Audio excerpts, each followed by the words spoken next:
Civil engineering পড়বে, সে ব্রিজগুলো মেরামত করবে, তারা আরো ভালো করে করবে, কারণ ওখানে ডিসঅনেস্টি থাকবে না। কারণ যে বাচ্চার জন্ম দেয় তারা তো মার হাতে তো আর সন্তানের মৃত্যু হতে পারে না। তো মুক্তিযুদ্ধটা ছিল মা, বাংলাদেশ তার সন্তান, এবং যাদের মাধ্যমে এসছে তাদেরকে ট্রাস্ট করা যায়। এবং উনি বলছিলেন যে এই শিক্ষাটা, এটার ফলে এটাই হবে যে যখন দেশের যদি দুর্যোগ হয় তাহলে এরাই হবে, এই মুক্তিযোদ্ধা মিলিশিয়া শিক্ষক বাহিনী হবে আমাদের তৃতীয় রক্ষা পূর্ব, আমাদের পুলিশ মিলিটারি পরে। তো ওনার ওই মডেলটা আমি যখন দেখছিলাম তখন আমার মনে পড়লো কিউবার একটু ব্রিগাদিস্তার কথা মনে হলো।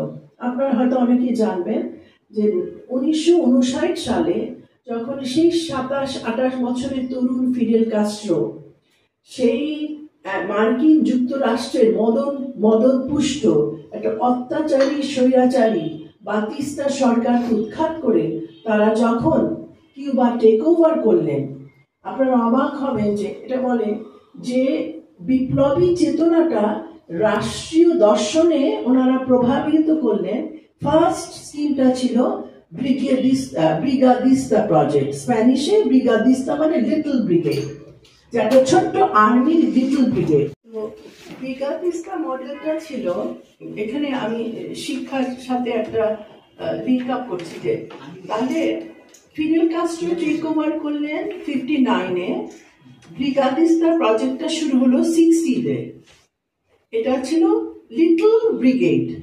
এই লিটল ব্রিগেডের অধিকাংশ সব সদস্যই ক্লাস 7-8 পাস, কিন্তু ওদের হাতে অস্ত্র নেই, ওদের হাতে কলম, ওদের হাতে খাতা আর বই।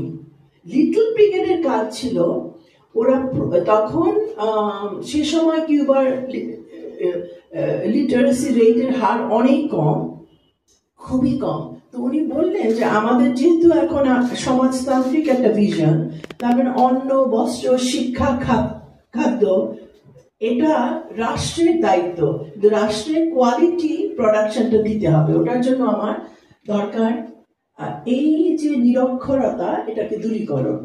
এটা কিভাবে করব? কারণ তখন এনাফ শিক্ষক ছিল না।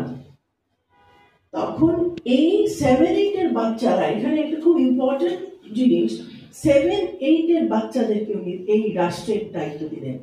ওরা যে এত এম্পাওয়ার্ড ফিল করলো, মাই গড, আমরা ফিডেল কাস্ট্রো দ্বারা মনোনীত, উই আর দ্য ব্রিগাদিস্তা। এবং আপনারা অবাক হয়ে যাবেন, ব্রিগাদিস্তা এই ছোট্ট শিশু তরুণরা, ওরা 8 মাসে এই নিরক্ষরতার হার দূর করে নিয়ার ইন্টারন্যাশনাল লিটারেসি স্ট্যান্ডার্ডে নিয়ে যায়। আজকে কিউবার লিটারেসি রেট হচ্ছে 96%, এবং তারা one of the best curriculums in the world, এবং প্রিভেন্টিভ মেডিসিনে the leading state in the world. এইখানে সমন্বয় ঘটেছে একটা রাষ্ট্রীয় বৈপ্লবিক দর্শনের প্রপার ইমপ্লিমেন্টেশন। সেখানে ইট ডিডন্ট ম্যাটার যে তোমরা ছোট। তার মানে ফিডেল কাস্ট্রো তরুণদেরকে এম্পাওয়ার করলেন, কারণ বলে যে দেশে তরুণ বিপদগামী সে দেশের কোনো ভবিষ্যৎ নাই, যে দেশের কোনো। এটা একটা মডেল। বাংলাদেশ আজকে যে তাজউদ্দিন আহমেদ জি জনকল্যাণ